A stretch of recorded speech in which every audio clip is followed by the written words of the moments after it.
Hello everyone, this is Michael Waldron and I'm delighted to be invited back to talk to you about, in this case, Harry Clarke. And this particular talk, called In the Margins, was conceived of as a companion piece or a second part to Jessica O'Donnell's fascinating talk last week, which focused on Harry Clarke's The Eve of St Agnes, which of course is his masterpiece stained glass window in the collection of the Hugh Lane Gallery in Dublin.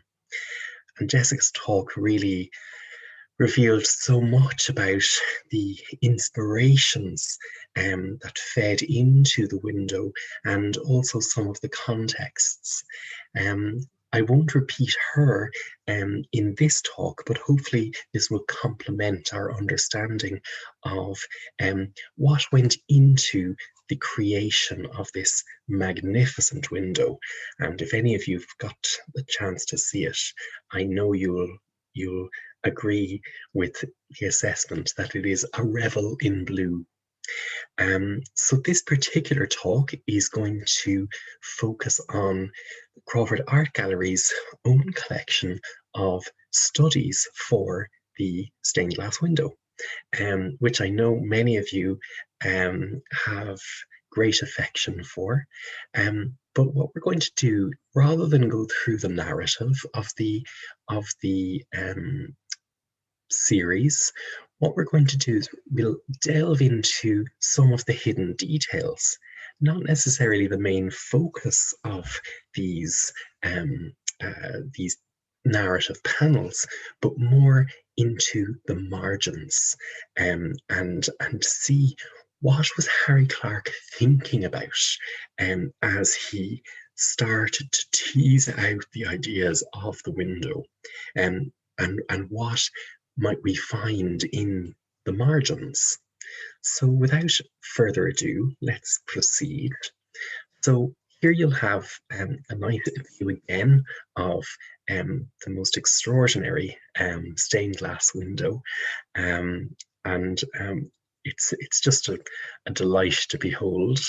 And I suppose we're very, very lucky here at Crawford Art Gallery that we purchased the watercolour studies for the window back in 1924 directly from the artist, and this was using the Gibson Bequest Fund. So really an astonishing acquisition. And I suppose the window itself, as well as the studies, tell a narrative.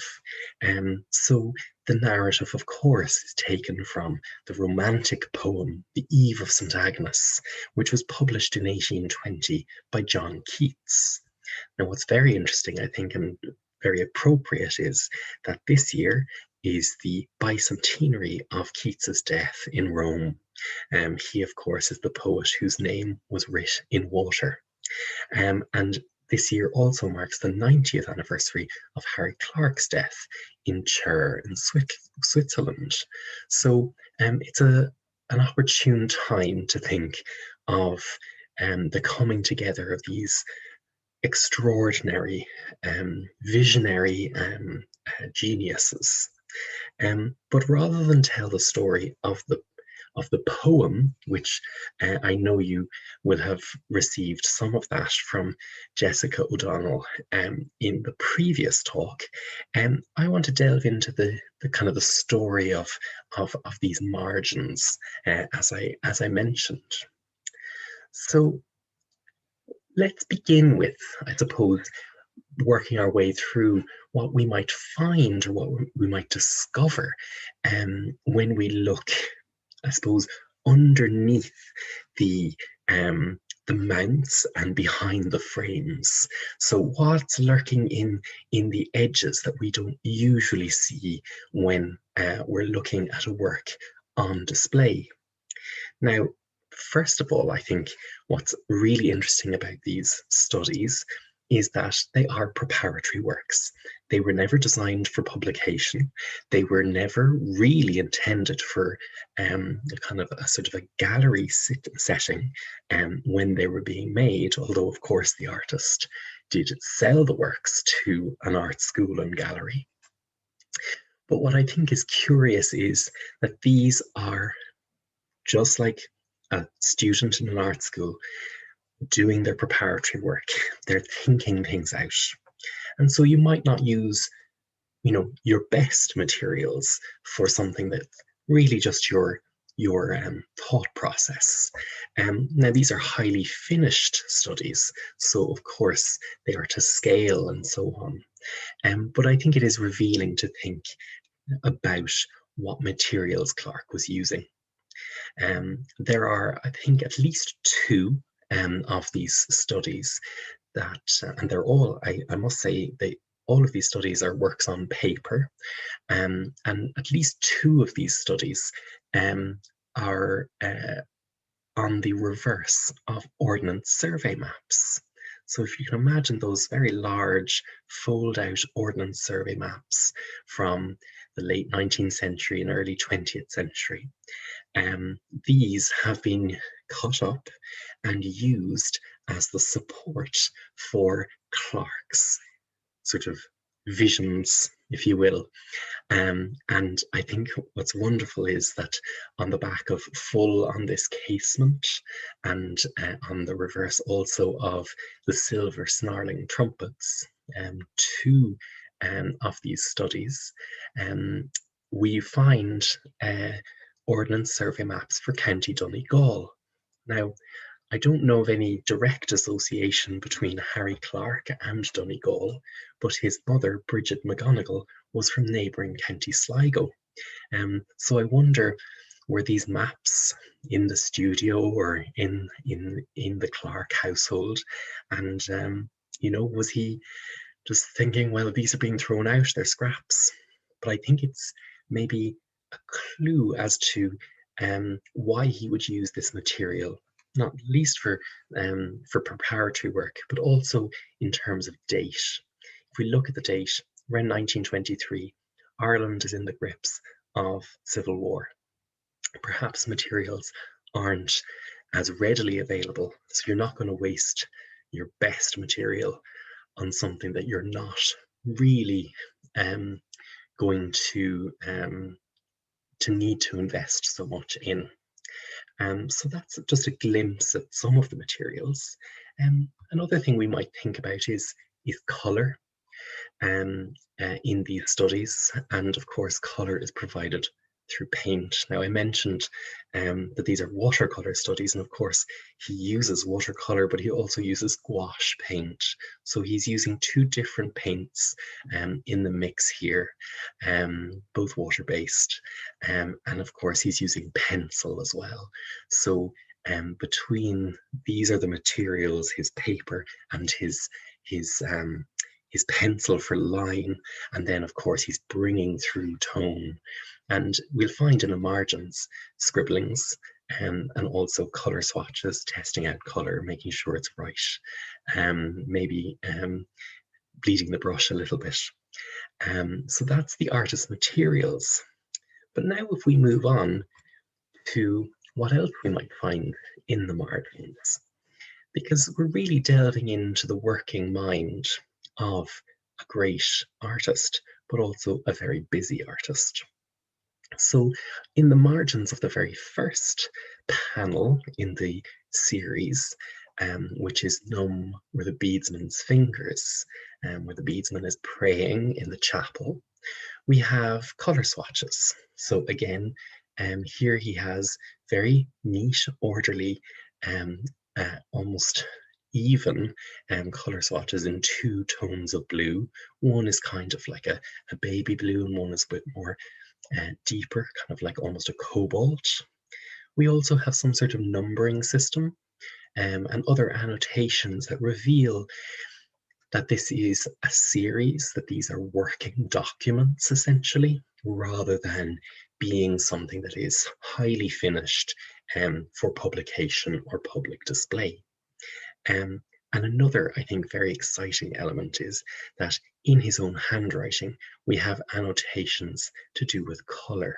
Of course, Harry Clarke is so known for colour, not only in his book illustrations, the coloured ones at least, but also, of course, those extravagant stained glass windows, which are, of course, influenced by his travels in France, and his love of medieval stained glass. So here we have references to colours, and it says all ground pale, which is kind of interesting. And then there's a reference to blue and pure white. So we have his colour palette being kind of pulled out. Now, these may be aids to memory for the artist as he's thinking out, quickly jotting down thoughts. And there is an element of that, but we also must think that these annotations are for others to read as well. Clarke was exceptionally busy at this time. In 1923 and 1924, the time period where he took on the commission in April 1923 from Harold Jacob to make this window, and he completed it in April 1924. So in this period, he's completing his illustrations for Edgar Allan Poe's Tales of Mystery and Imagination, the second edition, including colour watercolours that are in the collection here at Crawford. But also he's starting to do commissions for the Jemison family, or rather Jemison whiskey, and there's evidence even in the margins here of other projects that he's involved in. So these annotations are for his studio and his studio assistants, and particularly for Kathleen Quigley, who was the artist tasked with, I suppose, working alongside Clarke, but also interpreting and helping him translate his designs into stained glass and into the finished window. So I'm just sharing a gorgeous image by Kathleen Quigley from several years later, just in the early 1930s, which I suppose, if we look at it closely, we get a sense that she has absorbed some of Clarke's influence in her work. While it's still specifically her style, there is an element of Clarke in this female figure in a cloak. Other annotations kind of lead us in other directions, and one of the threads we might pull at is this really interesting reference on the back of Behind a Broad Hall Pillar, another one of the panels. So extravagantly illustrated in the front, but on the back it says Frau Fleischmann, 6 Wellesley Terrace, Wellington Road, Cork. And of course, many of you will recognise the name immediately. This is the address of Tilly Fleischmann, and it's a really exciting link, I suppose, that confirms a correspondence between the Fleischmann family in Cork and the Clarkes in Dublin. And I suppose it reveals the rich networks that Clarke was plugged into. Particularly, I'm indebted to Maeve and Ruth Fleischmann for confirming this from their own family archive. And here is a letter very kindly shared with me in Harry Clarke's hand, addressed to Tilly Fleischmann, and this dates to November 27th, 1923. So you can see he's jotting down an address in his studio just on the back of one of these pages. So again, we know that these are being treated by Clarke as kind of a hold-all for information, while he's still using them as preparatory studies, but other things are being jotted down as he thinks of them. In some cases, there's sums and numbers and so on. So we're getting a sense that this is a busy, busy man. And this kind of busyness, as I alluded to, can be borne out in this really quite interesting reference to a commission. I should have said actually in relation to Clarke and Tilly Fleischmann that he attended one of her Franz Liszt recitals in 1923 at the Abbey Theatre. And of course, she conducted the cathedral choir at the consecration of the Honan Chapel several years earlier in 1916. And of course, the Honan Chapel is, I suppose, blessed to have such an array of Harry Clarke windows. So again, it's important to underscore these references and these connections between creative people across Ireland at the time. So coming back to this idea of commissions and being busy, in the margin of Madeleine St Agnes's Charmed Maid, which is just an exquisite watercolour, and it's exquisite in the window as well, the finished product, as I know Jessica O'Donnell focused on in her talk. But here in the margin we have a rectangle with some sort of vague sketch inside it and some lettering beneath it. And this says R.M. Butler ex libris, which is a reference to a book plate. Now, the R.M. Butler is Rudolph Maximilian Butler, who was an architect in Dublin, and he lived on Aylesbury Road, not far, actually on the same road as Harold Jacob. And so the Eve of St Agnes window and Mr. Butler were placed very close to each other.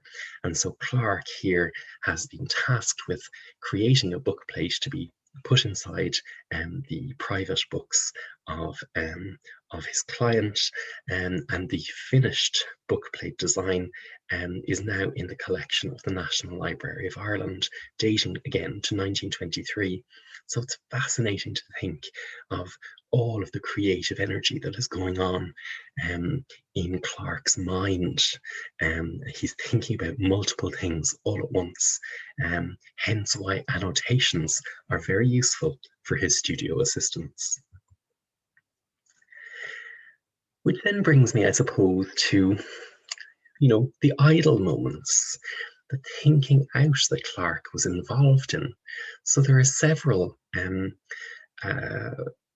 of these studies have just sort of more absent-minded, perhaps, doodles, scribblings in the margins that don't seem necessarily to relate to things so much. So we have a sort of a bearded man at the base of the arras rich with horsemen, and then we also have horses rearing in different directions in the margin of long ago these lovers fled away into the storm. So two different panels with doodles in their margins. Now what's interesting is that in the margin of long ago these lovers fled away, we have a reference back to the arras rich with horsemen. So the arras or tapestry on the staircase of that particular panel has horses rearing, and then you have this really gorgeous detailed sketch of a horse rearing and the figure on horseback sort of twisting. It's really almost as if it's inspired by a Renaissance equestrian monument that perhaps Leonardo da Vinci would dream up. So it's a really exciting kind of thinking out. One study bears a reference to another one, and there are varying degrees of doodling here. So while there's a quite quick and loose sketch that is still kind of quite finished Here we also have much simpler drawings, almost naive ones, that are gathered in the same margins. So he's thinking out, and this is, I suppose, really exciting for art historians, because we can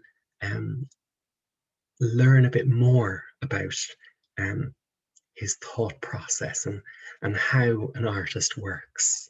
You know, it's not all clean. It's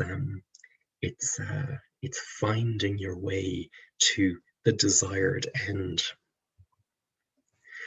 We also have this really quite startling um, uh, life drawing that is on the reverse of "Follow Me, My Child." And it takes up the bottom corner of the reverse of that particular panel.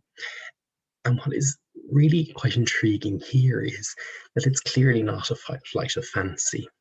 It is not a character from the series itself. It's not really the artist's imagination going wild. This is observational drawing.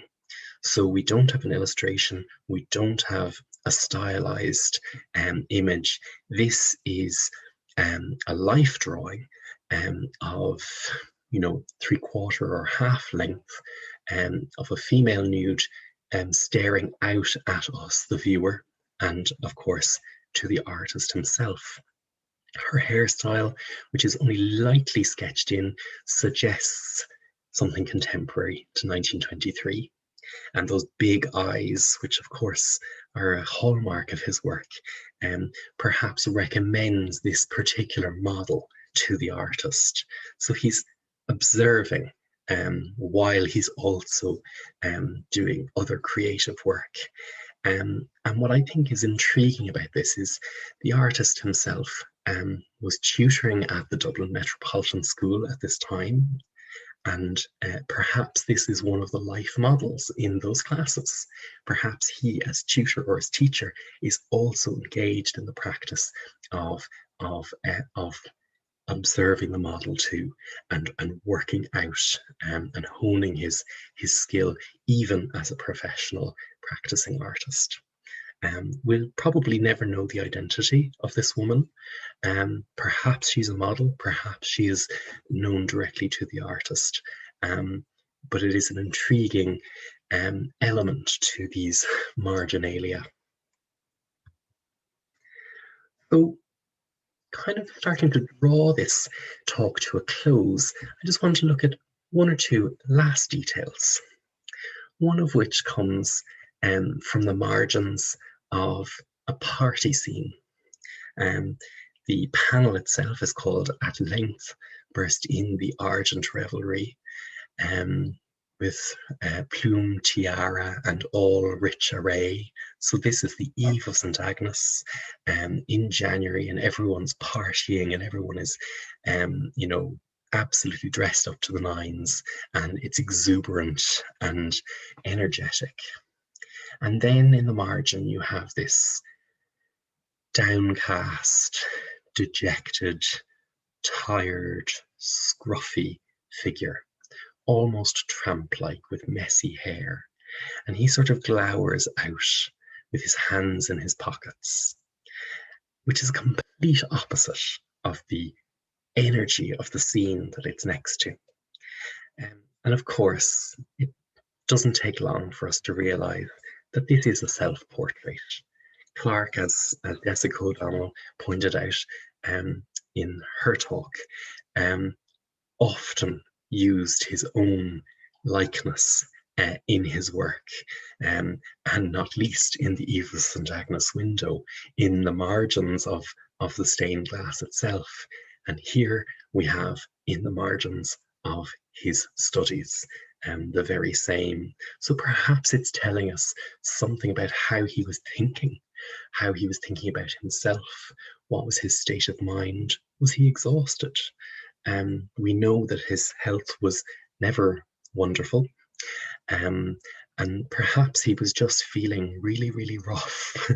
But it just gives us another clue. and it also brings us closer to the artist. Of course, his hand and his mind is all over this work, but it is quite poignant, I think, to see his self-image emerge from all of the extraordinary detail.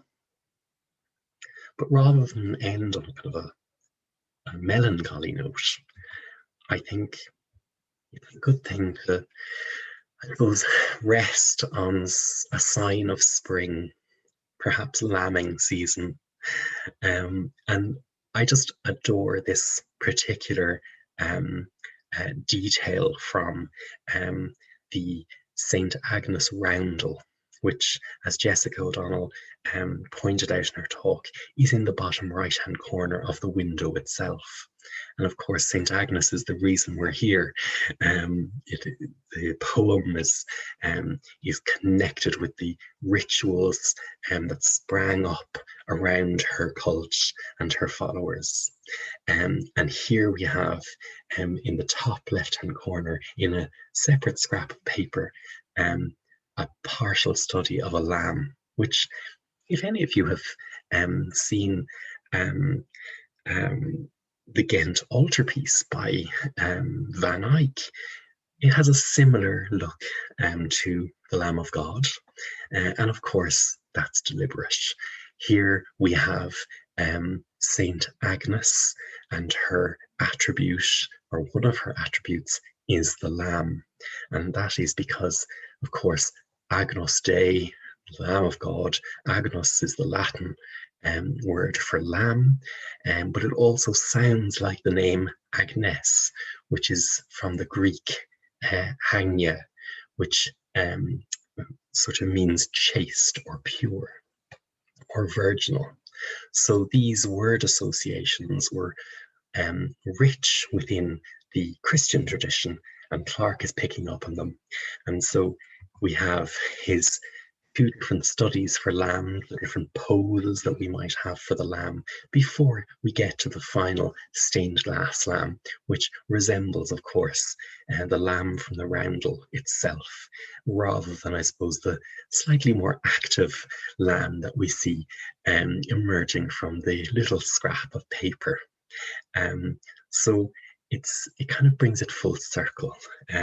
Here we have the artist thinking things out again, which is really, I think, joyful. And I think we can take pleasure in this, in knowing that he is teasing out ideas, thinking about composition, and that he doesn't get things right straight away. He's refining and honing his ideas here. So thank you so much for tuning in. Thank you to the friends, of course, to Jessica O'Donnell, Maeve and Ruth Fleischman, and everyone who helped, I suppose, bring this particular look at Harry Clarke's watercolour studies to life. The talk itself is based on our recent online exhibition called Harry Clarke Marginalia, and that is still available to see via the Crawford Art Gallery website, crawfordartgallery.ie, and you'll find it in the exhibitions archive section in the year 2021. So thank you very much. I hope I'll see you again before too long, and that we might be able to enjoy the treasures of Crawford Art Gallery together once again. Thanks a million.